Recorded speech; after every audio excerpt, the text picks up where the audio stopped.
ओम नमः सिद्धेभ्य ओम नमः सिद्धेभ्य ओम नमः सिद्धेभ्य। मंगलमय मंगले करन वीतराग विज्ञान नमो तारि जाते वै अरिहंताति महान कर मंगल करे हो महा ग्रंथ करन के काज जाते मिले समाज सब पावे निज पद राज। इस भवतरु का मूल जानऊ मिथ्या भाव ताको कर निर्मूल अब करिए मोक्ष उपाय।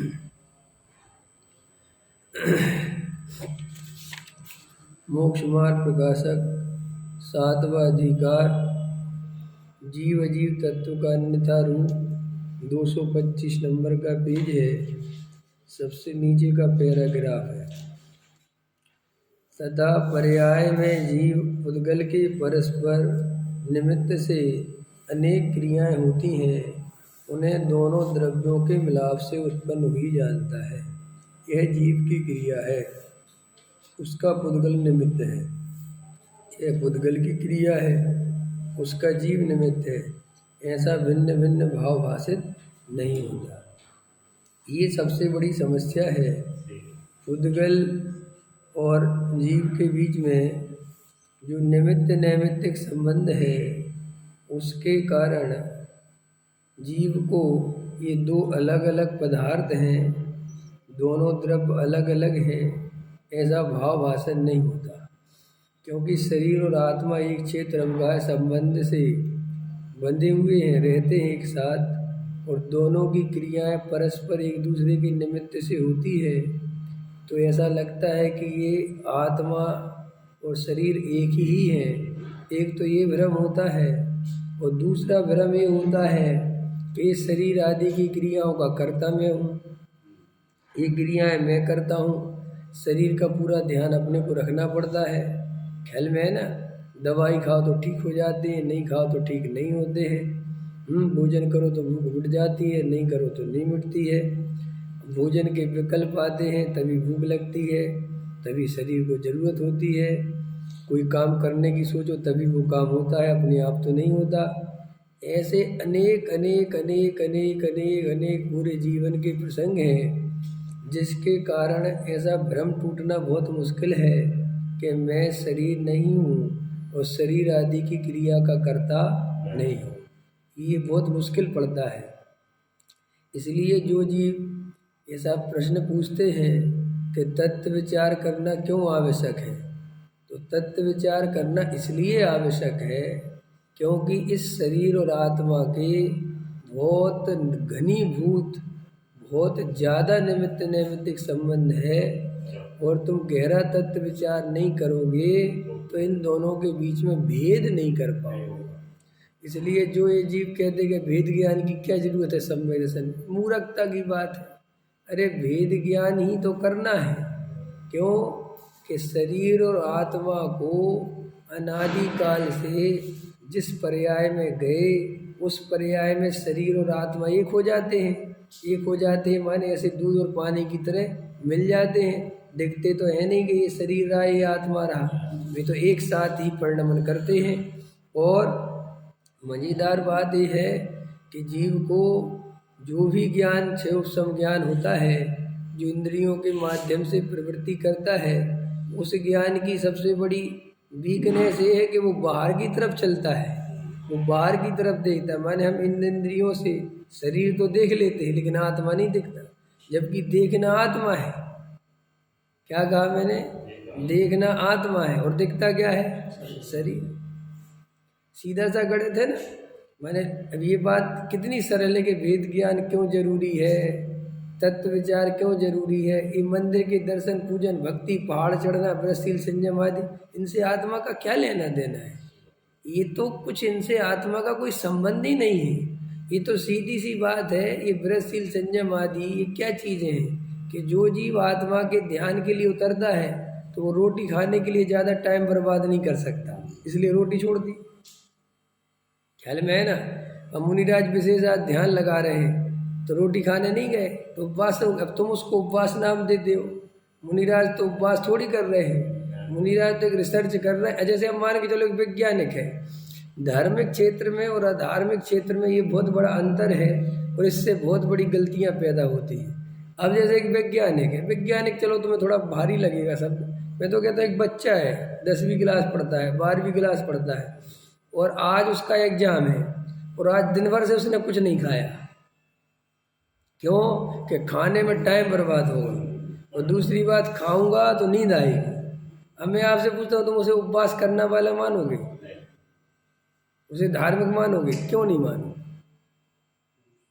उसने भी तो रोटी नहीं। अरे साहब, लेकिन धर्म के क्षेत्र में भी ऐसे ही उपवास है कि भैया मुझे आत्मा का ध्यान करना है, मेरे पास भोजन करने का टाइम नहीं है, आत्मा बहुत सूक्ष्म है, अनादिकाल से छुपा हुआ है, ज्ञान में आता नहीं, शरीर दिखता है और मुझे आत्मा दिखना है, काम बड़ा है, मैं रोटी खाने में बर्बाद समय नहीं कर सकता। अब इसका अब ये हुआ क्या कि असली बात तो ये थी, वो इससे वो सारा बाहर का जीवन निर्मित था, नहीं समझ, उसे हमने जो है धर्म का नाम दे दिया। अब हमने रोटी नहीं खाओ इसका नाम धर्म कह दिया, क्योंकि तुमने देखा कि ये व्यक्ति बहुत धार्मिक है और रोटी नहीं खाई, तो तुम्हें लग रहा रोटी नहीं खाना धर्म है। लेकिन रोटी नहीं खाना धर्म कैसे हो सकता है भैया? क्योंकि धर्म तो प्योर आत्मा की खोज में उतरकर आत्मा के दर्शन होते तब धर्म होता है, उसके पहले तो धर्म होता ही नहीं, कि धर्म का कोई लेना देना नहीं। ख्याल में। और वे जो सहायक चीज़ें हैं उनमें व्रतशील संयम आदि आते हैं। सहायक माने इस रूप में कि उनमें समय बर्बाद होता है। अजय परिग्रह परिमाण व्रत है, परिग्रह का त्याग है, स्त्री का त्याग है, बच्चों का त्याग है, कुटुंब का त्याग, क्या चीज़ें हैं ये सब जीव को उपयोग खाते हैं। क्या खाते हैं? उपयोग खाते हैं अपना। अब मुझे उपयोग चाहिए क्योंकि उपयोग से ही तो मैं आत्मा की खोज करूँगा। और मैं स्त्री पुत्र मकान दुकान में लगा रहता हूँ, व्यापार धंधों में लगा रहता हूँ, तो सारा उपयोग मेरा बर्बाद हो जाता है। तो भैया सारा उपयोग बर्बाद हो जाएगा तो मैं आत्मा में कब लगाऊंगा? तो इसलिए उन्होंने कहा इनको छोड़ो। अब तुमने क्या समझा कि इनको छोड़ना धर्म है? ये सबसे बड़ी मिस्टेक, सबसे बड़ी गलती है। अभी 2 मिनट जो बोला हूँ बहुत इंपॉर्टेंट बात बता दी मैंने। व्रतशील संयम आदि अपने आप में धर्म नहीं है, उनका कोई मतलब नहीं है भाई। वो तो बहुत बाहर की क्रिया है और वो क्रिया भी इस रूप में है कि मुझे चूंकि आत्मा की खोज करनी है, आत्मानुभव करना है, तो मैं आज भोजन नहीं करूँगा। ये भोजन नहीं करूँगा ये अपने आप में कुछ भी नहीं है, इसकी कोई कीमत ही नहीं है। ये क्या मतलब है? स्कूल की ड्रेस कुछ भी पढ़ाई नहीं है। कोई बच्चा स्कूल की ड्रेस पहने और ये माने कि मैं तो पढ़ने लगा, अरे भाई इसको पढ़ना थोड़ी कहते हैं, पढ़ो बुक में से। अरे ड्रेस पहन तो ली इतनी बढ़िया, स्कूल आ गए, ऐसे मंदिर आ गए, पूजा आ गए, भक्ति कर ली, प्रचार कर लिया, वेदी साफ कर ली, इसका धर्म से क्या लेना देना है भाई? तुम लोगों को क्या लगता है इससे कुछ तो होगा? क्या होगा इससे? पुण्य बंधेगा, पुण्य बनेगा, भोग सामग्री मिलेगी, भोगोगे तो फिर नरकों में डले रहोगे। इसका तो ये रिजल्ट है। तो सब ये साफ करे कि नहीं? अरे तो नैतिकता है, ये कोई धर्म का अंग नहीं है, ये तो नैतिकता है ना। अपना घर साफ करते हो कि नहीं करते? अरे बोलो, क्यों करते हो? धर्म के लिए। काहे के लिए करते हो भाई? उस घर में रहते हैं, साफ सफाई होनी चाहिए क्योंकि हमारा घर है। तो ये मंदिर किसका है? तो इसमें भी साफ। अब लेकिन तुम इसकी साफ सफाई धर्म मान के करते हो, नहीं समझ में आया? तुम लगता कुछ हो रहा है। अब वहां पता चला वो वेदी है ना, वेदी, उसमें धूल नहीं जम रही कुछ, तो भी कपड़ा लेकर रगड़ रहे हैं, और इतनी ज्यादा रगड़ रहे कि जरूरत ही नहीं है। अब क्यों रगड़ रहे? कोई पूछे क्यों रगड़ रहे भैया? अरे साहब आप तो धर्म का काम भी रोकते हो, ये धर्म का काम है? तो फिर ये क्या है? अरे भाई ये नैतिकता है, ये कर्तव्य है। हम मंदिर आते हैं, वहां धूल वूल नहीं रहनी चाहिए, लेकिन अब धूल है ही नहीं। कई लोग देखे रोज वेदी साफ करते रहते हैं, उनसे पूछो क्या साफ कर रहे? तो उनको लगता नहीं सब वेदी साफ कर रहे, अंदर में जाके अभिप्राय में देखोगे तो कहीं ना कहीं उसमें धर्म बुद्धि रहती है, पुण्य बुद्धि रहती है। ऐसा लगता है पुण्य बनेगा, क्या लगेगा? और असलियत तो पुण्य के ही चक्कर में है। अंतर समझ में आया कि नहीं आया? आप हृदय पे हाथ रख के देखो कि हम ये क्यों करते रहते हैं सब ठटकर, इस सब आपको पता चल जाएगा कि हमारे अंदर मान्यता बहुत खोटी है। अब इस मान्यता का आदमी संवेदन कैसे प्राप्त करेगा, मेरा प्रश्न है। और तुम कहते हो कि इन मान्यताओं पे मत बोलो, नहीं बोलेंगे तो ये मान्यताएं नहीं सुधारोगे तो तत्व विचार कैसे करोगे? समझ में आ गया? घर साफ करते हो तो किसी को बता के नहीं करते, उल्टा ये पता करते हो किसी को पता ना चल जाए। क्यों? कि क्या सोचेंगे लोग, इनका घर इतना गंदा है। पकड़ में वो नैतिकता समझ गए ना? नैतिकता कोई धर्म नहीं है। अच्छा उठना बैठना, अच्छे कपड़े पहनना, भद्र कपड़े पहनना, ये कोई धर्म नहीं, ये नैतिकता है। सज्जन पुरुष अच्छे वस्त्र पहनते हैं, उसका धर्म से कोई संबंध नहीं है। हम काले कलूटे कपड़े नहीं पहनते, इसलिए नहीं कि वो धर्म से कोई रिलेटिव है, इसलिए कि वो शोभा को प्राप्त नहीं होती। और अगर काले कपड़े का फैशन आ जाए, अगर ये पंडित काले कुर्ते पहनते होते तो मैंने कौन सा पहना होता? लेकिन इसका कोई धर्म से कोई संबंध नहीं है। ये सामाजिक है, व्यवस्थाएं हैं, जो बढ़िया लगता है वो चलता है, फैशन में आ जाती है, कोई चीज चलती है। क्रियाएं करो किस लिए करो, धर्म तो छोड़ो, करो किस लिए? प्रश्न ये, क्रिया बहुत प्रयोजन से करो, बताए ना, धर्म की बात नहीं। वेदी है साफ करो, साफ करनी है, ना उसमें पुण्य की बुद्धि रखो ना धर्म की बुद्धि रखो, सिर्फ ये बुद्धि रखो कि भाई यहाँ पूजा कर दे, साफ सफाई होनी चाहिए। तो देखो आप कितना बदल गए, आपका मामला कितना बदल गया। अब आपको क्या है कि साफ होगी तो जबरदस्ती साफ नहीं करोगे। अंतर समझ में आए? प्रक्षाल कितना करना कि भाई हो गया तो ठीक है, बस विराजमान करो, कोई बात नहीं, मेरे से कोई। अब ये मैं ही करूं, मैं ही विराजमान करूं जी, हठाग्रह, ये सब क्या बताते हैं कि अंतरंग में इसमें भयंकर पुण्य बुद्धि बैठी। माने भगवान को यहाँ से वहाँ उठा के रखेंगे तो कुछ विशेष पुण्य बनेगा। अब जबकि ये भूल जाते हो कि भगवान उठते ही नहीं। एक बात और, भगवान उठते हैं रमेश जी? अरे बताओ तो, रियल में भगवान उठते हैं क्या?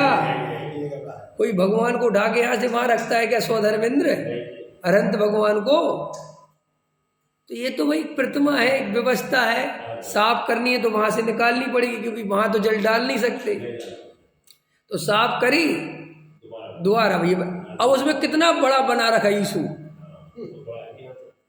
नहीं तुमने कितना बड़ा यीशु बना रखा, कि उसके पैसे लग जाए विराजमान करने हैं?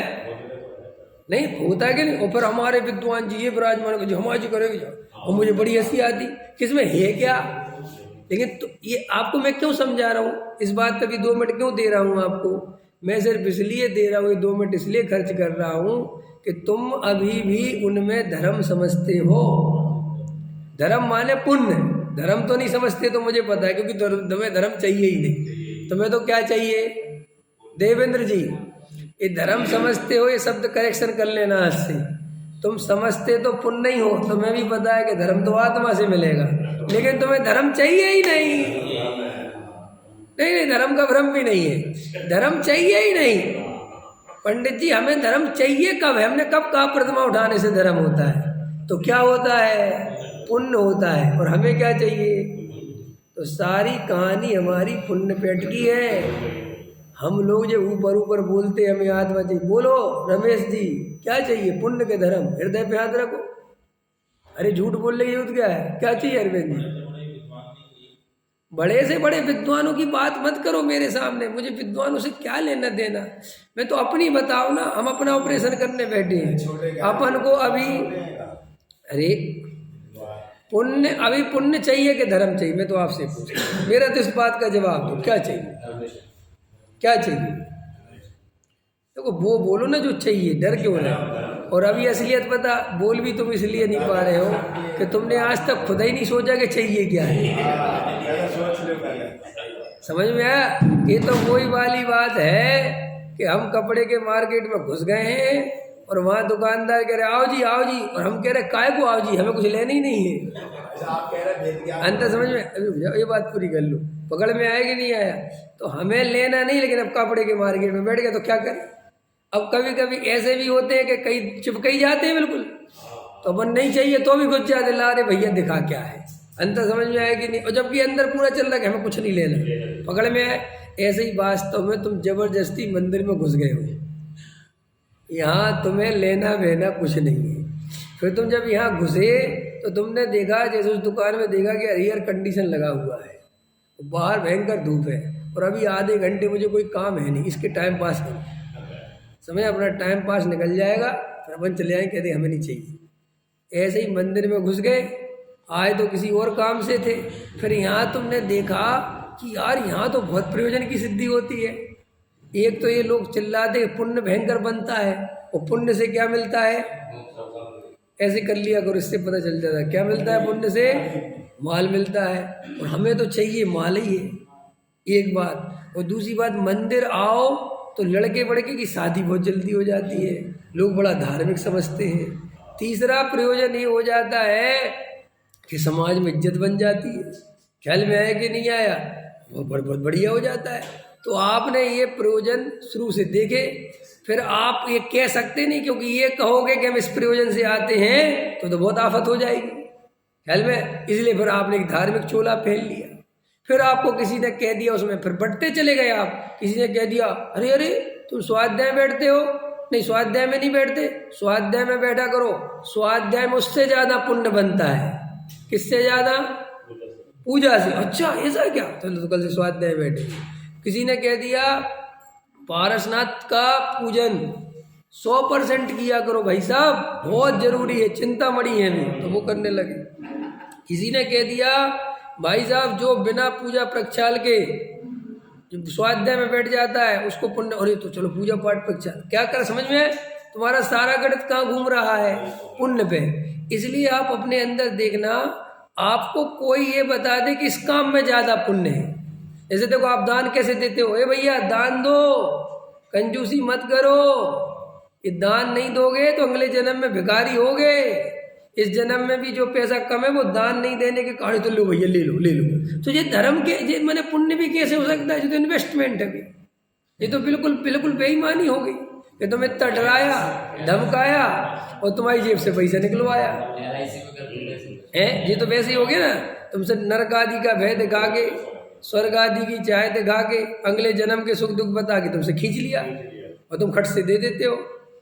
तो अभी आपको जो मैं उठा रहा हूँ शुरू से प्रश्न, अभी उस पर चल रहा हूँ कि हमें भेद ज्ञान और आत्मानुभव करना क्यों जरूरी है। भेद ज्ञान और आत्मानुभव, क्योंकि देखो भाई हम आत्मा हैं, हम शरीर नहीं है। क्या कहा मैंने? हम आत्मा नहीं हैं, हम शरीर हैं, और हमने जन्मों जन्मों से अपने को शरीर रूप अनुभव किया है। क्या अनुभव किया है? शरीर रूप अनुभव करने के कारण हमें शरीर ही मिलते रहे, आत्मा नहीं मिला, हम अशरीरी नहीं हो पाए। अशरीरी सिद्ध भगवान अगर होना है तो अपने को शरीर रूप अनुभव करना छोड़ना है। ख्याल में आया? तभी तो अशरीरी हो गए। सिद्ध भगवान शरीरी नहीं है, अशरीरी हैं। तो अशरीरी क्यों है? क्योंकि उन्होंने अपने को शरीर रूप अनुभव नहीं, और जो अपने को शरीर रूप अनुभव नहीं करता वो ही अशरीरी होता है, और जो अपने को शरीर रूप अनुभव करता है उसे निरंतर शरीर मिलते रहते हैं बदल बदल के। पकड़ में आ गई? तो अभी तो बहुत सारे जीव, मैं जहाँ तक समझता हूँ, उन्हें धर्म से कोई लेना देना नहीं है। वे धर्म की बातें भी पुण्य के लिए सुन रहे हैं। क्या कहा मैंने? धर्म की बातें भी काहे के लिए सुन रहे हैं? स्वाध्याय में बैठे हैं, समय सार की क्लास चल रही है, बोले समय सार काहे के लिए सुन रहे हो? बोले साहब आत्म कल्याण के लिए। क्या बोलना है? जैसे अपन बच्चों को बोल देते ना, जब अपन 26 जनवरी की रैली निकालते थे, 15 अगस्त की, तो क्या बोलते थे? तुम मुझे खून दो। तो बच्चों से कहते थे तुम क्या बोलना? मैं तुम्हें आज़ादी दूंगा। मैं कहूँगा वंदे, तुम कहना मातरम। याद होंगे ना तुम्हें? ऐसे अपन करते थे। तो ऐसे ही अपन ने कहा तुमसे कोई पूछे कि समयसार क्यों सुनते हो तो क्या जवाब देना? आत्मकल्याण के लिए। और कोई कहे आत्मकल्याण क्या है? देह जुदा, देह जुदा आत्म जुदा, यही धर्म को सार। साहब हम तो बिल्कुल पक्का धर्म करना चाहिए। अच्छा, बहुत अच्छा। और अंदर में क्या अभिप्राय है कि पुण्य बहुत बनता है। स्वाध्याय करने से क्या बनता है? जब से रमेश जी स्वाध्याय में बैठे ना, तब से इनकी दुकान बहुत चलती है। वो सुनो रमेश जी, इम्पोर्टेंट बात बता देता हूँ।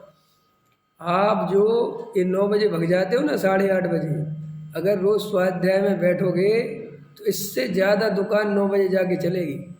जितना तुम 1 घंटे में कमाओगे ना, उससे ज़्यादा 11 बजे से कमा लोगे। दुकान की बात। अरे हम तुमसे, चक्कर पड़ जाता है। हमें सब चक्कर पता है, हम खुद चक्करों में हैं। तुम काहे के चक्करों की चिंता कर रहे हैं? नहीं समझ में? अरे आप जितने चक्कर में, उससे ज़्यादा हम चक्कर में। ख्याल में आएगा नहीं यार? तुम तो छोटे मोटे चक्करों में, हम बड़े चक्करों में हैं। तुम चिंता क्यों कर रहे हैं? लेकिन और क्या, अब लेकिन हम बड़े चक्करों में होते हुए भी असली चक्कर नहीं छोड़ रहे। हम आधा घंटा बैठ सकते हैं। हम क्यों आधा? 15 मिनट? नहीं, हम आधा। अरे हम कह रहे 15 मिनट। एक बात बता रहा हूँ, हम तो तुम 5 मिनट बैठो चले जाओ, हम तो बुरा थोड़ी माने, उल्टा प्रेम करेंगे कि कम से कम व्यक्ति ने 5 मिनट तो निकाले।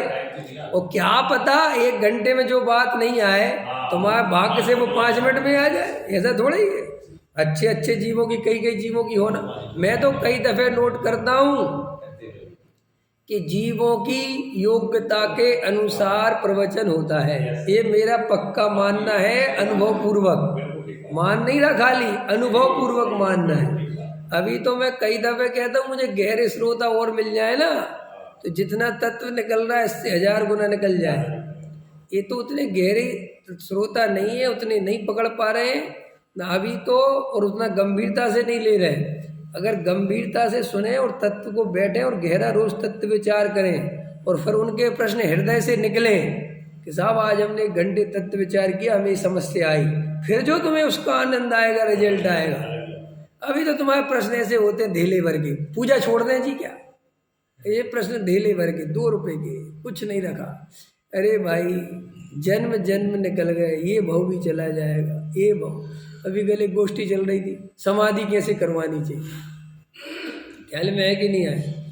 अरे भाई सम्यक दर्शन के बिना किसी की समाधि होती ही नहीं। क्या कहा मैंने?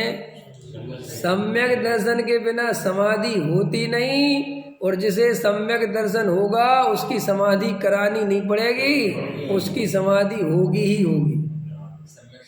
और सम्यक दर्शन नहीं होगा तो तुम चाहे जितनी बार भावनाएं सुनाते रहो, चाहे कुछ करते रहो, वो तो बेहोश पड़ा है। जब होश में नहीं, होश में आया, क्या नहीं, जब होश में था, जब होश में नहीं आया, और तुम बेहोशी में होश में लाना चाहते हो, कैसे आएगा? है, थोड़ा विचार करो। लेकिन हमारी आदत है बाहर से चलने की, क्योंकि हमें अंदर जाने से बहुत डर लगता है। देखो भाई, एक मित्र ने पूछा हमसे, बोले साहब जब अपन आत्मा का ध्यान करते हैं तो एक अजीब सा डर सताता है। मैंने कहा बिल्कुल सही पहुंचे हो तुम, डर तो सताता है। बोले डर ये सताता है कि अंदर ही अंदर अकेले होते चले जाते हैं, ख्याल में है ना, और अंदर ही अंदर अकेले होते चले जाते हैं, और ऐसा लगता है कि अब करें क्या, ऐसा लगता बाहर आ जाओ, ख्याल में है कि नहीं? क्योंकि अंदर वो खाली पड़ा हुआ है, एकदम घनघोर अंधेरा है, समझ में आया? जहाँ कोई प्रकाश नहीं है, अंधकार में विलीन होते जाओ दुनिया भूलते जाओ, भूलते जाओ, ख्याल में, अंदर डूबते जाओ। तो एक समय ऐसा आता है कि हम जब ज़्यादा ही डूबने को होते हैं तो हमें घबराहट हो जाती है कि हम कहीं और न चले जाए, तो हम तो वापस आ जाते हैं। ये उनका एक जैनमन प्रश्न। लेकिन वास्तविकता ऐसा क्यों होता है? उसका मात्र कारण ये है, इस पार प्रिय प्रभु, सुना ना, इस पार प्रिय तुम हो, उस पार न जाने क्या होगा। हरिवंश राय बच्चन की कहानी सुनी कि वो कविता पढ़ी कि नहीं पढ़ी? नहीं पढ़ी, मधुशाला नहीं पढ़ी। उसमें हरिवंश राय बच्चन बोलते हैं, इस पार प्रिय तुम हो, उस पार न जाने क्या होगा। हरिवंश राय बच्चन कवि कहता है कि इस पार तो हे प्रिय, हे प्रेमिका तुम हो, तुम्हारे सहारे मैं हूँ, लेकिन जब इस पार माने जन्म खत्म हो जाएगा और मैं कहीं अगले जन्मों में जाऊंगा तो वहाँ कौन होगा। ये सोच सोच के मुझे बहुत डर लगता है कि इस पार प्रिय तुम हो, उस पार न जाने क्या होगा। और उसमें अच्छी है, मैंने चांद तारे देखे, मैंने ये देखा, पढ़ना कभी, बहुत अच्छी है। ख्याल में है ना, वहाँ जाने क्या होगा, वहाँ न जाने क्या होगा, वहाँ न जाने, यहाँ तो चांद तारे हैं।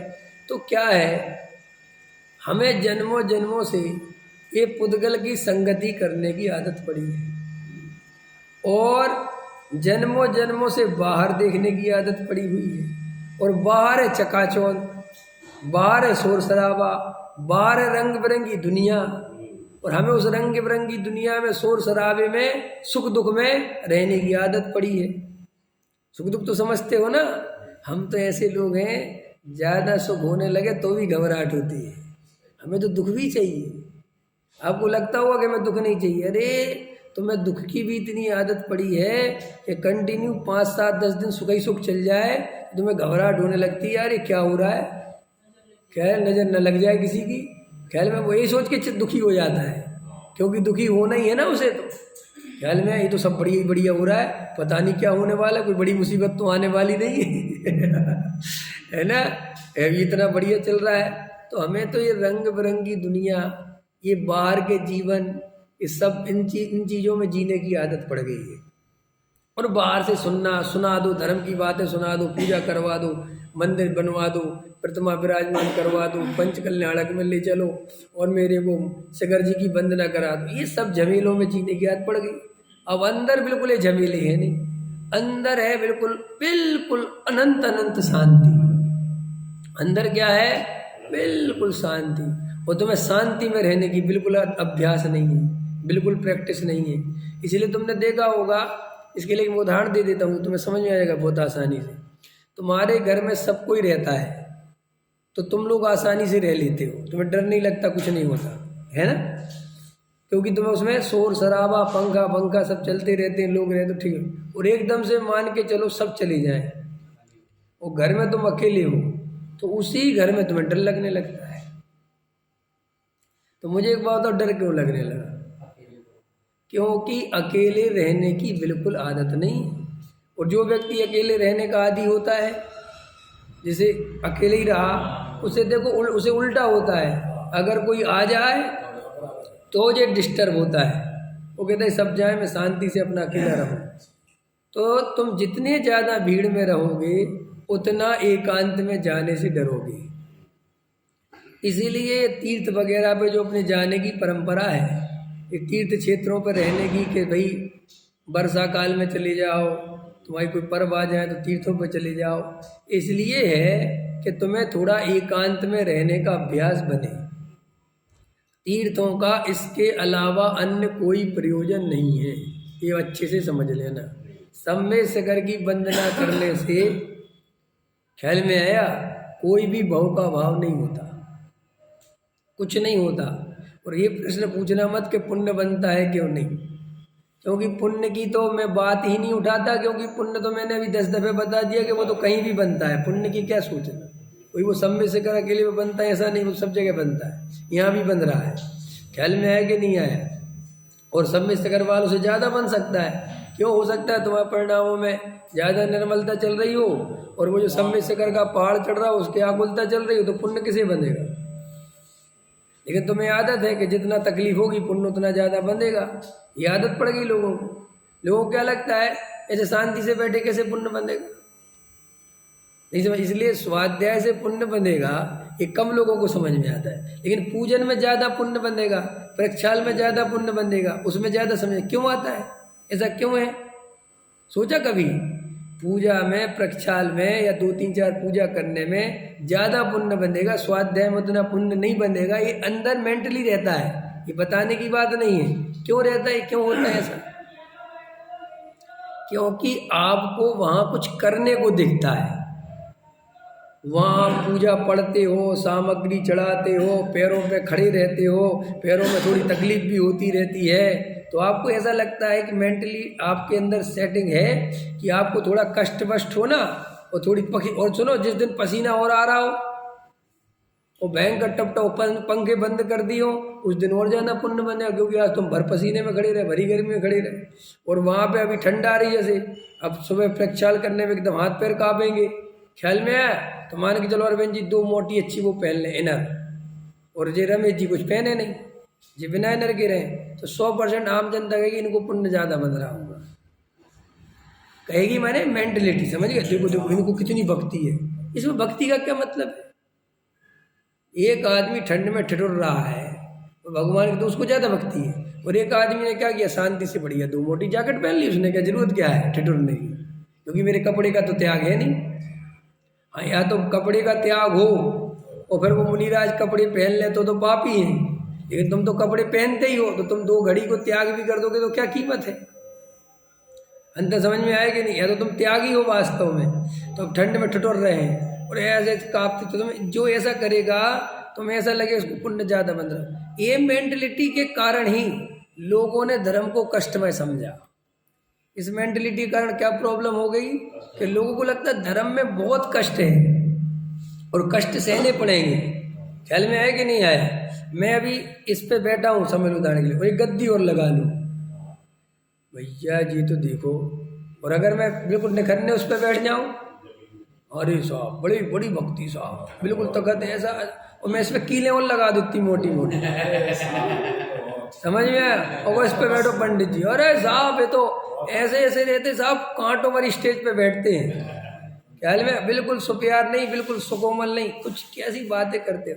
ये अपने को लगता है हंसी आ रही, लेकिन आप ऐसे ही को धार्मिक मानते हो भैया। आप एक मुनिराज हैं, एक मुनिराज भोजन करके आ गए और एक मुनिराज का 4 दिन से उपवास है, तुम ज़्यादा धर्मात्मा कैसे मानोगे? तुम उनकी ज़्यादा भक्ति करोगे, तुम उनके ज़्यादा चरण छुओगे, तो इसीलिए फिर वो उपवास का ट्रेंड चल जाता है, क्योंकि वो खाने वाले देखते हैं कि यार इसकी ज़्यादा भक्ति हो रही, मैं खाया है तो मुझे कोई नहीं पूछ रहा। अंतर समझे? इसलिए दादा कहते हैं, वो समझाते हैं कि स्वाध्याय एक तप है, स्वाध्याय तप है, और तप नहीं है, स्वाध्याय परम तपा, ऐसा कहा धबला में। क्या? स्वाध्याय तप अकेला नहीं कहा उनने कहा था परम तप है। ख्याल में आया कि नहीं आया? स्वाध्याय परम तप है, और मजेदार बात है स्वाध्याय करने वालों को और कराने वालों को कोई तपस्वी मानने को तैयार नहीं। तो लोग पता वहां क्या कहते हैं कि स्वाध्याय का जी वो अर्थ नहीं है, वहां क्या बोलते हैं उसका, अरे मुझे सब पता है, क्या बोलते हैं पंकज जी, वो अर्थ नहीं है जी कि पढ़ लो पढ़ा लो हो गया स्वाध्याय। स्वाध्याय का मतलब है स्वयं में रमना, स्वयं का अभ्यास करना, इसका नाम है स्वाध्याय। इसको परम तप कहा है आचार्यों ने।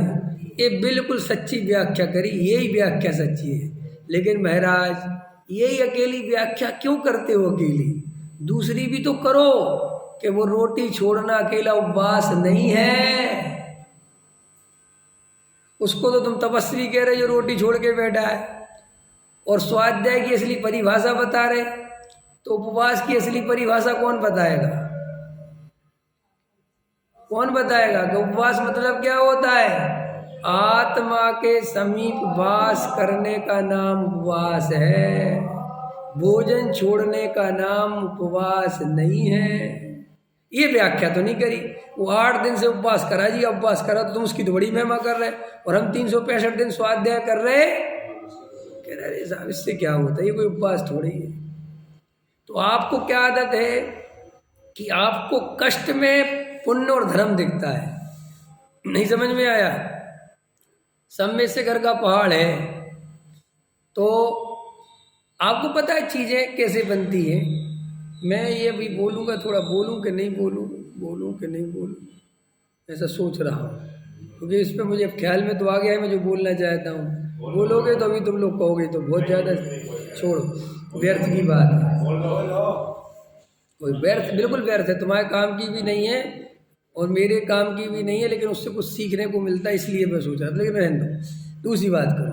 तो देखो, जब आप अंदर चलते हो तो आपको अंदर बिल्कुल शांति दिखती है, और शांति में रहने की आपको आदत नहीं है, इसलिए आत्मानुभव के टाइम, ध्यान के टाइम घबराहट होती है। एक बात। दूसरी बात क्यों घबराहट होती है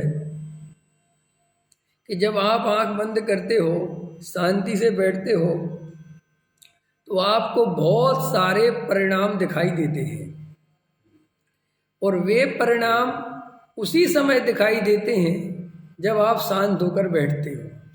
वे परिणाम काम करते समय, बाहर में लगे समय वे दिखाई नहीं देते, क्योंकि वे परिणाम अंदर छुपे रहते हैं।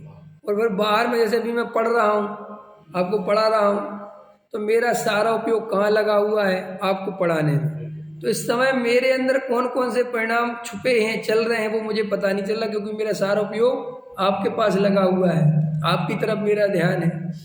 या मैं भोजन कर रहा हूँ, भोजन बना रहा हूँ, व्यापार कर रहा हूँ, स्कूल में पढ़ने जा रहा हूँ, कुछ भी जो भी आप करते हो, तो आपको क्या होता है कि बेहोशी बनी रहती है। और बेहोशी में क्या होता है कि अंदर क्या चल रहा है वो पता नहीं चलता। बेहोशी के कई तरह की बेहोशी होती है।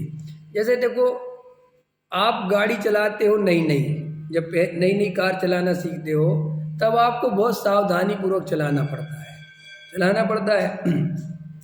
और जब आप कार सीख जाते हो और उसका अच्छे से अभ्यास कर लेते हो, तब आप मोबाइल पे, फ़ोन पे बात करते हुए भी, किसी दूसरे से ही बात करते हुए, कुछ और चीज़ों के बारे में सोचते हुए भी आप गाड़ी चलाते रहते हो। और क्लच की जगह क्लच ही दबता है, ब्रेक की जगह ब्रेक ही दबता है, स्पीड की जगह स्पीड ही दबती है। बराबर है कि नहीं? तो देखो, वहाँ अब होश में रहने की जरूरत नहीं है, क्योंकि आप इतने अभ्यस्त हो गए कि अब वहाँ बेहोश पड़े रहो वहाँ, तो भी गाड़ी चलती रहेगी। आपको जानकर आश्चर्य होगा, मनोवैज्ञानिक यहाँ तक कहते हैं, रात में चलने वाले ट्रक ड्राइवर जो हैं, रात में कभी कभी 15 मिनट की झपकी लेते रहे तो ट्रक चलता है। 3 से 4 झपकी आती ही आती है, बहुत भयंकर। कितनी जागने वाला हो, कितने बजे आती है? आप देखना, कभी भी आप रात में नोटिस करना अपने जीवन में, आपको नींद नहीं आई जैसे आज, तो आपको 3 बजे आएगी। आप पूरा जागते रहना, देखोगे 12 बज गए, 1 बज गया, 2 बज गए, लेकिन 3 बजेगा और आपको नींद जरूर आएगी, चाहे आधे घंटे की आए, चाहे 15 मिनट की, चाहे 4 बजे फिर खुल जाए। लेकिन 3 से 4 के बीच में मनोवैज्ञानिक कहते हैं कि शरीर की जो अवस्था है वो 3 से 4 कुछ ऐसी स्थिति में पहुंचती है कि सोना अनिवार्य हो जाता है।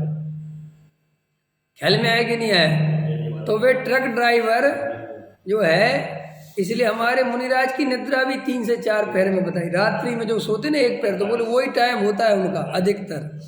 तो वो ड्राइवर इतना व्यस्त है ट्रक चलाने में कि 15 मिनट की झपकी लगी, वो ट्रक चलाता रहा। तो ट्रक कौन चला रहा? बड़ा रिसर्च चलता है इसमें, कई दफे एक्सीडेंट भी बहुत होते हैं, और एक्सीडेंटों की भी जितनी रिसर्च की गई, तो सारे के सारे एक्सीडेंट 3 से 4 के बीच में ही होते हैं अधिकतर। जितने ट्रक पलटते हैं खाई में, गड्ढे में, जहाँ भी उनका रेशो निकाला गया, तो अमूमन 3 से 4 के बीच का ही टाइम रहता है रात्रि की। पकड़ में आया? तो मैं आपको क्या समझा रहा हूँ कि होश कितने तरह का होता है। तो देखो, आप बाहर में जैसे आप लोग भोजन बनाते हो, तो रोज भोजन बनाने से इतने व्यस्त हो जाते हो कि आप लोग भोजन के बारे में सोचते ही नहीं और भोजन पूरा बना देते हो। ख्याल में सब आदत पड़ी, फट फट फट फट, और पता चला किसी और चीज के बारे में सोच रहे। तो अब देखो, तुम्हें किसके लिए फायदे की चीज बता, जब तुम किसी ऐसी चीज में इतने निपुण हो जाओ, तो तुम्हें उस समय प्रवचन लगा लेना चाहिए। अंदर समझ में आया कि नहीं आया? क्योंकि अब तुम्हें वहां पर ताकत लगाने की जरूरत इसलिए नहीं है कि तुम बिल्कुल अभ्यस्त हो चुके हो, वहां उपयोग खर्च करने की जरूरत नहीं है। ख्याल में? हाँ, जिस काम में तुम्हें उपयोग नहीं लगाना पड़ा, उस अर्थ में कह रहा हूँ। अब जिसमें उपयोग लगाना पड़े, हिसाब लिखा पढ़ी कर रहे हो, तो वहाँ नहीं। लेकिन अब जब भोजन बनाने, इसलिए मैं कहता हूँ, महिलाएं अपने आप को बहुत अभागा मानती है, कुछ है ना इस रूप में, हम रसोई में घुसे रहे जी कर। लेकिन अगर आप देखोगे तो आप पुरुषों के मुकाबले ज़्यादा उपयोग बचा सकते हो, क्योंकि जो पुरुषों की स्थिति है उसमें उपयोग कम बचता है। क्योंकि हमारे जो काम है, हमें व्यापार करना है, तो व्यापार में क्या होता है, प्रति समय संघर्ष है। एक दिन संघर्ष नहीं है, एक दिन प्रति समय संघर्ष है।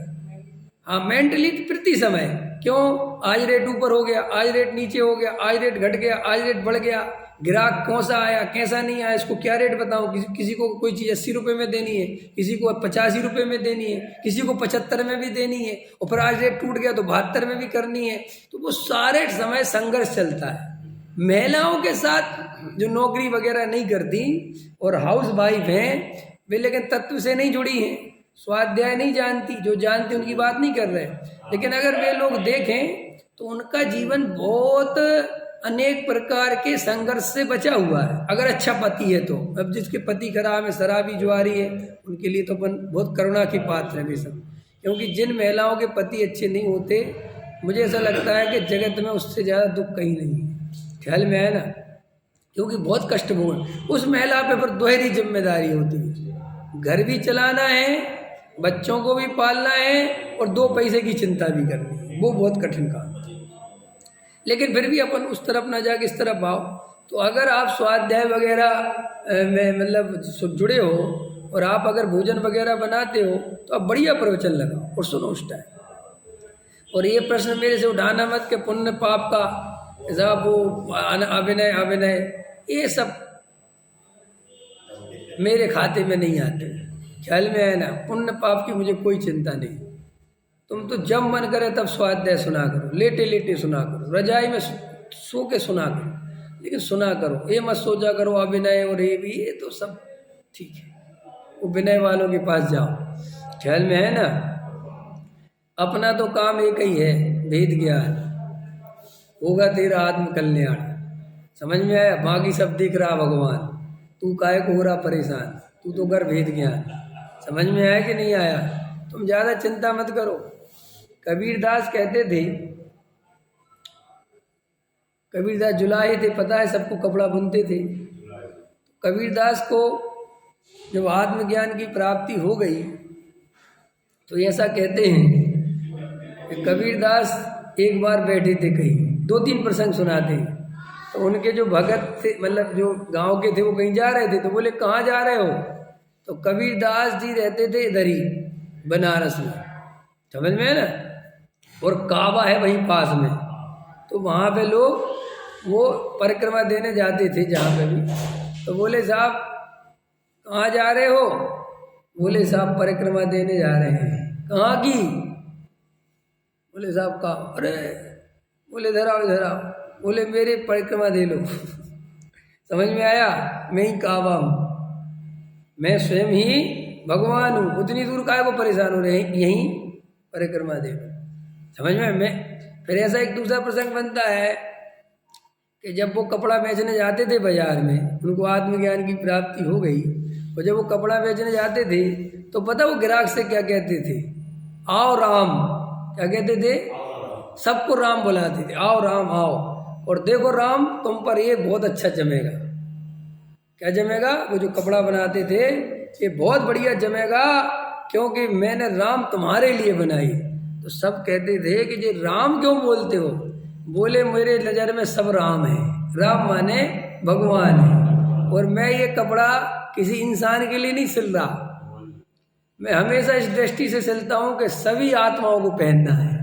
माने समझ गए ना? सभी रामों को पहनना है, और मैं उसी आनंद से सिलता हूँ। जैसे तुम अपने भगवान का कपड़ा देखो, तुम अपने भगवान के प्रक्षाल के कपड़े का कैसा ध्यान रखते हो? रखते हो कि नहीं? अरे रखते हो कि नहीं? लेकिन मेरे कपड़ों का रखते हो? रखते हो रमेश जी? हैं? क्योंकि मुझे भगवान दिखाई नहीं देता, अभी भगवान दिखाई देते हैं। उनका कपड़ा गंदा नहीं हो जाए, लेकिन पंडित जी के हो जाए तो पंडित जी जाने। तो वो कहते थे कबीरदास जी कि अपन के लिए सब राम है। तो जैसे दे दिया, तो जैसे अब फिर क्या करते थे, ये कबीरदास जो निर्गुण ब्रह्मा की उपासना करी ना, तो निर्गुण ब्रह्मा माने वो ये कहते ब्रह्मा किसी प्रतिमा में नहीं है, ब्रह्मा किसी पर्टिकुलर जगह नहीं है, वो कहते थे सभी ब्रह्मा है। इसलिए वो कौन सी धारा निकली? निर्गुण धारा, का कोई एक जगह विशेष का नाम धर्म नहीं। तो तो कबीरदास क्या करते थे कि जैसे भोजन करते थे तो लोग कहते थे कि अरे कबीरदास तुम इतने भगवान के भक्त हो तो भगवान को भोग तो लगा दो, कम से कम तब तो भोजन करना चाहिए।